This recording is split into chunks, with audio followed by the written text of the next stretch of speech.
Hello, Internet family. Introducing January's monthly Magic Book Club book. So this is one we've done before in the book club years ago, but it bears repeating. And since the moon that's starting today with the new moon tonight is the wolf moon, our book club book is Women Who Run with the Wolves. Myths and Stories of the Wild Woman archetype by Clarissa, Pinkola, Estes, PhD.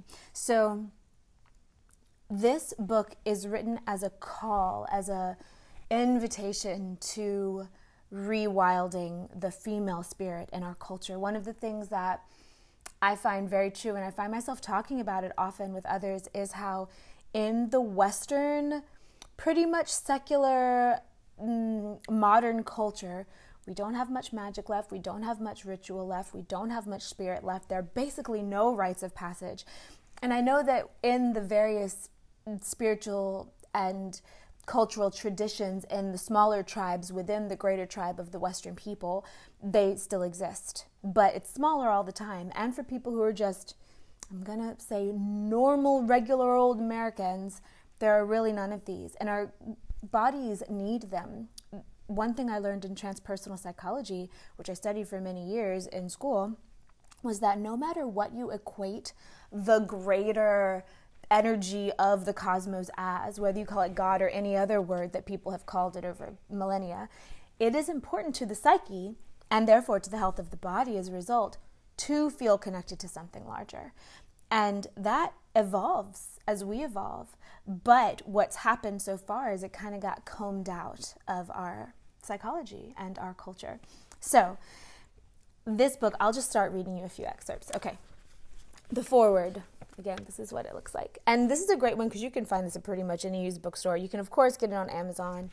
So here's the foreword. And it's written by the foreword is written by the author. We are all filled with a longing for the wild. There are few culturally sanctioned antidotes for this yearning. We were taught to feel shame for such a desire. We grew our hair long and used it to hide our feelings. But the shadow of wild woman still lurks behind us during our days and in our nights. No matter where we are, the shadow that trots behind us is definitely four-footed. Speaking of, here comes Lily right around the corner. Hi, babe. How you doing? Want to say hi to the people? She's like, no, I do not. Oh, we almost got her on camera. Okay. So then the introduction is called Singing Over the Bones, which is it's a homage to old shamanistic practices. Okay. Wildlife and the wild woman are both endangered species. Over time, we have seen the feminine instinctive nature looted, driven back, and overbuilt. For long periods, it has been mismanaged, like the wildlife in the wildlands. For several thousand years, as soon and as often as we turn our backs, it is relegated to the poorest land in the psyche. The spiritual lands of wild woman have, throughout history, been plundered or burnt, dens bulldozed, and natural cycles forced into unnatural rhythms to please others. It's not by accident that the pristine wilderness of our planet disappears, as the understanding of our own inner wild natures fades. It is not so difficult to comprehend why old forests and old women are viewed as not very important resources. It is not such a mystery. It is not so coincidental that wolves and coyotes, bears and wildish women have similar reputations.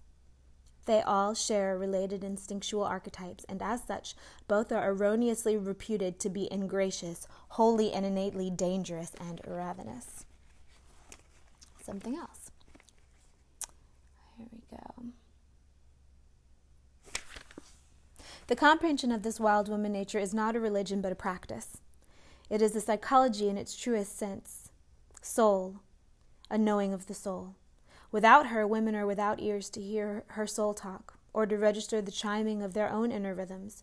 Without her, women's inner eyes are closed by some shadowy hand, and large parts of their days are spent in a semi-paralyzing ennui or else wishful thinking. Without her, women lose the sureness of their soul footing. Without her, they forget why they're here. They hold on when they would best hold out. Without her, they take too much or too little or nothing at all. Without her, they are silent when they are in fact on fire. She is their regulator. She is their soulful heart, the same as the human heart that regulates the physical body. When we lose touch with the instinctive psyche, we live in a semi-destroyed state, and images and powers that are natural to the feminine are not allowed full development. When a woman is cut away from her basic source, she is sanitized, and her instincts and natural life cycles are lost, subsumed by the culture, or by the intellect or the ego, one's own or those belonging to others. Wild woman is the health of all women. Without her, women's psychology makes no sense. This wilder woman is the prototypical woman. No matter what culture, no matter what era, no matter what politics, she does not change. Her cycles change. Her symbolic representations change. But in essence, she does not change. She is what she is, and she is whole. Finally, one more. Yet, even in an oppressive culture, in whichever woman the wild woman still lives and thrives or even glimmers, there will be key questions asked. Not only the ones we find useful for insight into ourselves, but also ones about our culture. What stands behind these prescriptions I see in the outer world? What goodness or usefulness of the individual, of the culture, the earth, of human nature has been killed or lies dying here? As these issues are examined, the woman is enabled to act according to her own abilities, according to her own talents. To take the world into one's arms and to act toward it in a soul-filled and soul-strengthening manner is a powerful act of wildish spirit. Okay. It is for this reason that the wildish nature in women must be preserved and even in some instances guarded with extreme vigilance, so it is not suddenly abducted and garroted. It is important to feed this instinctive nature, to shelter it, to give it increase, for even in the most restrictive conditions of culture, family, or psyche, there is far less paralysis in women who have remained connected to the deep and wild instinctual nature. Though there be injury if a woman is captured and or tricked into remaining naive and compliant, there is still left adequate energy to overcome the captor, to evade it, to outrun it, and eventually to sunder and render it for their own constructive use. Okay, that's an intro.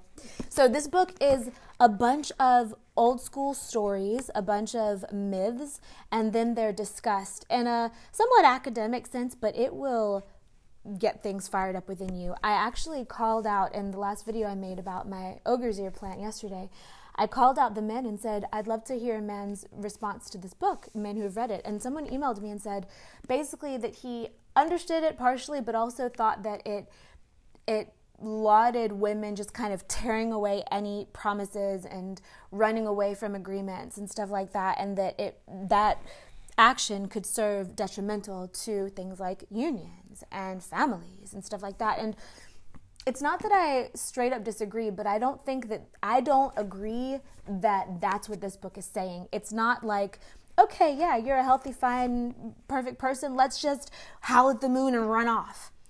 I think it's a call to action from what has been lost. And often, when something's been lost, you got to get kind of fierce to get it back. You know what I'm saying? So, enjoy. I know a lot of you guys have this sitting on your shelf. Break it out, read it. And also, I want to say, lastly, that I don't necessarily expect you to get through the entire book in the month.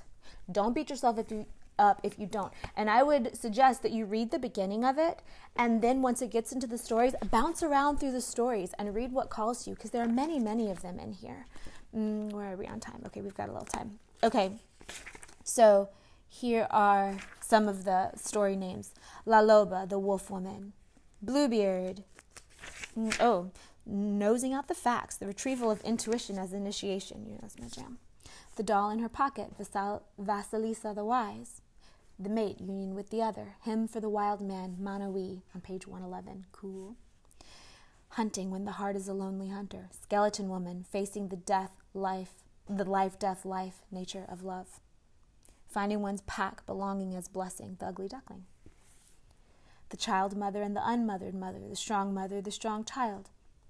Joyous body, the wild flesh, body talk, the body in fairy tales, the power of the haunches, La Mariposa, butterfly woman. Okay, I'll stop there, but that's what's going on. Enjoy, you guys. I hope you love this book as much as I do. It's a powerful one. Sending you lots of love, many blessings for the new wolf moon. Take care. Bye.